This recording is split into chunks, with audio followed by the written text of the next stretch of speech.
Hello नमस्ते, कसे आहात सगळे? छान ना? मी पण मस्त आहे.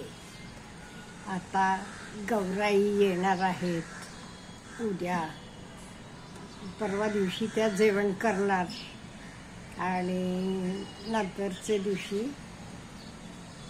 त्या जाणार आहेत. आपल्याकडे ही गौरीची प्रथा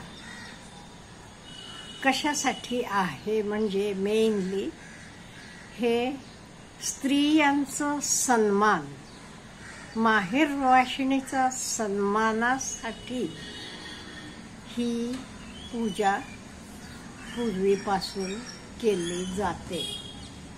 त्यामुळे ह्याची कहाणी आधी आपण ऐकूया का? म्हणजे ही कहाणी ऐकली की खूप पुण्य मिळते असं पूर्वी म्हणायचे, आणि पुण्य मिळत असेल त्याच्याशिवाय जे सण आपण साजरे करतो ते कशासाठी करतो, काय करतो ह्याचं जरा तरी आपल्याला माहीत असायला पाहिजे. अगदी डोळे मिटून ओके माझी आई असं करत होती, सासूबाई असं करत होती, आजी असं करत होती म्हणून करत जायचं का? पूर्वीचे लोक त्यातनं आपल्याला काहीतरी शिकवण देत होते. हे आहे कंप्लीट काही ते करत होते तर चुकीचं असं नाहीये. त्यातनं खूप शिकवण पण आपल्याला मिळत होती, ती पण आपण समजून घ्यायला पाहिजे. त्यामुळे हल्ली बरेच लोकांना ह्या कहाण्या माहीत नसतात, म्हणून ठरवलं त्या सणाला आपल्या बहिणींसाठी, मैत्रिणींसाठी, भावांसाठी पण आपण ती कहाणी सांगायची आणि त्याचं आजचे दिवशी किंवा आजचे काळाशी कशी सांगड घालायची हे पण जरासं बोलायचं. अच्छा, ते कहाणीला आधी चालू करूया. कहाणी आहे ज्येष्ठ गौरीची. आटपाट नगर होतं. तिथे एक गरीब गृहस्थ म्हणजे माणूस राहत होता. पुढे एक दिवशी काय झालं, भाद्रपद महिना आला. घरोघरी लोकांनी गौरी आणल्या. ह्या माणसाला पण मुली होत्या, त्या पण आईला मागे लागल्या, आई आपण पण गौरी आणूया की गौरी आणूया. पण हा माणूस, मी म्हटलं तुम्हाला, खूप गरीब होता.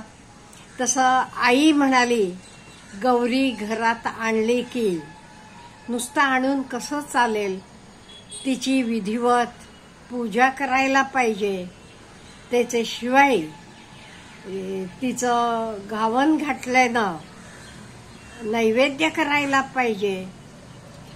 आणि आपल्या घरात तरी काही नाहीये, मी कशातनं हे सगळं करू? त्यामुळे तुम्ही तुमचे बाबांना सांगा, बाबांनी मला सामान आणून दिलं की मी करते. तसं मुलं आपले बाबांकडे गेली. बाबा आपण आणूया की, आपण पण गौर आणायची. सगळे आणतात. आणि मुली म्हणाल्या तुम्ही बाजारात जावा, हवं तर घावन घातल्याचं सामान आणा म्हणजे आई गौर आणेल. पण बापानं घरात चौकशी केली, मुलांचा नाद ऐकला.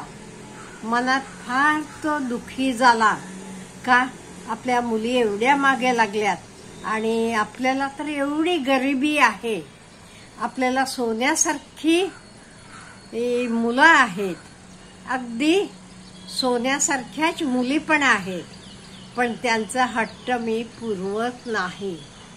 गरिबी पुढे उपाय नाही, मागायला जावं तर मिळत नाही, त्यापेक्षा मरण बरं. म्हणून उठला, देवाचा नाव घेत एका तळेचे जवळ घेतला, पाण्याचे तळेचे जवळ. तोपर्यंत संध्याकाळ झालेली होती. जवळच एक म्हातारी सवाशीण त्याला भेटली. तिनं त्याला विचारलं, का रे बाबा, काय हे सगळं? तसं ते गृहस्थानं सगळी स्टोरी सांगितली. आणि त्याला त्या म्हातारीनं 4 गोष्टी सांगितल्या, बोधाच्या गोष्टी, आणि तो त्या म्हातारीला घेऊन आपल्या घरी आल्या.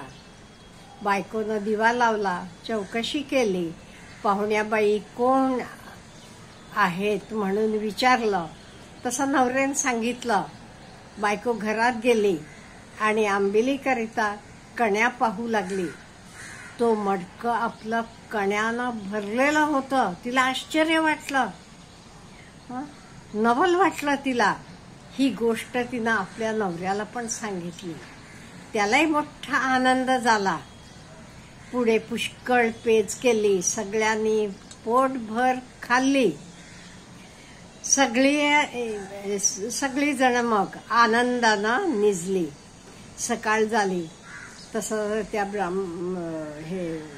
म्हाताऱ्या बाईनं त्या माणसाला सांगितलं, मुला मला नाहू घालायला सांग आणि घावन घातलं देवाला कर, नाही काही म्हणू नकोस, रडत बसू नकोस. तसं तो गृहस्थ उठला, बायकोला सांगितलं. बायकोनं छानपैकी तिला नाहू घातली, छानपैकी स्वयंपाक केली, मुलाबाळांना सुद्धा पोटभर जेवायला घातली आणि त्या म्हातारीला पण खूप आदरातिथ्य केलं. जेवायला पण ते सगळं केलेलं होतं. खीर, पुरी, पुरणपोळी हे सगळं घावन घातलं, सगळं केलेलं होतं. आणि ती त्या माणसाला म्हणाली, तू काही काळजी करू नकोस, आता उठ आणि तुला किती तुझ्याकडे गायी आहेत, गायी म्हशी, तितके खुंट बांध. तिनं लगेच, म्हणजे तिनं आधी सांगितलं दूध आणतो, म्हणाल दूध कुठे आणू, माझ्याकडे गाई म्हशी नाहीत. तसं ती म्हणाली, जा गोठे तुला किती गाई म्हशी पाहिजेत तेवढे खुंट बांध आणि ये.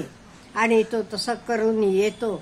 ते काय बघतो, त्याचं सबंध गोठा गाई म्हशीने भरलेला होता.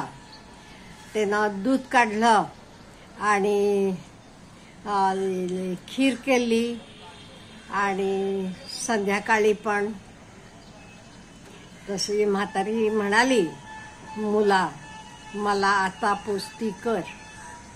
ब्राह्मण म्हणू लागला, म्हणजे तो माणूस म्हणू लागला, तुला आजी तुमच्या कृपेनं तर आमच्याकडे सगळं प्राप्त झाले, आता तुम्हाला पोचवू कसा मी, तुम्ही गेला तरी आमचं सगळं आहे तर निघून जाईल.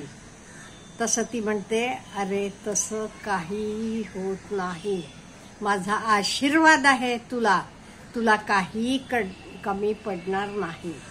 मग दुसऱ्या दिवशी सकाळी त्या म्हातारीला जेवायला दही भात घातला. दही भात घातला म्हणून आपले ताई दुसऱ्या दिवशी पोचवायच्या आधी दही भाताचा नैवेद्य दाखवतात बघा. आमच्याकडे पश्चिम महाराष्ट्रात ते आदल्या दिवशी, आलेल्या दिवशी संध्याकाळी भाजी भाकरीचा नैवेद्य असतो. दुसऱ्या दिवशी गोड सगळे गोष्टींचा नैवेद्य असतो आणि जायच्या दिवशी सकाळी दही भाताचा नैवेद्य करून देतात. म्हणून म्हणतात माहेरवाशिणीला सुद्धा, आपल्या मुलींना सुद्धा पाठवताना कधी उपाशी पाठवत नाही, त्यांना दही भात तरी खायला घालून पाठवतात. त्यामुळे हे सगळं त्यांना केलं. मग पुढे ते माणसाचं खूप सगळं छान झालं. त्याला अक्षय सुख मिळालं. त्यामुळे ही 60 उत्तरांची कहाणी, 5 उत्तरी, देवाच्या दारी, गायींच्या गोठी, पिंपळांच्या पारी, सुफळ संपूर्ण, ही आहे कहाणी. आता पूर्वीच्या काळची ही कहाणी आहे, पण ह्यातनं आपण काय शिकायचं? आपण आपल्या मुलींचं संगोपन करण्याविषयी सांगितलं जाते. मुलींना मुलींचा हट्ट कसा पुरवला, आजही आपण हट्ट पुरवतो.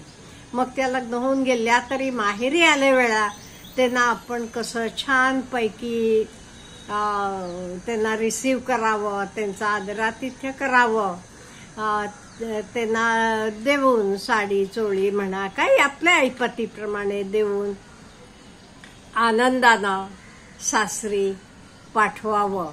म्हणजे माहेरचे पण सुखी असतात, सासरचे पण सुखी असतात.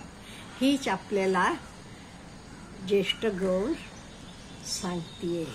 आणि ही पद्धती पण वेगवेगळ्या आहेत. कुठे मुखवट्याच्या गौरी असतात, कुठे खड्यांच्या गौरी बसवतात. प्रत्येक तिथे वेगवेगळं. त्यामुळे आपल्या कुटुंबात काय चालीरीती आहेत त्याप्रमाणे आपण करायचं. अच्छा, हॅव ए गुड डे.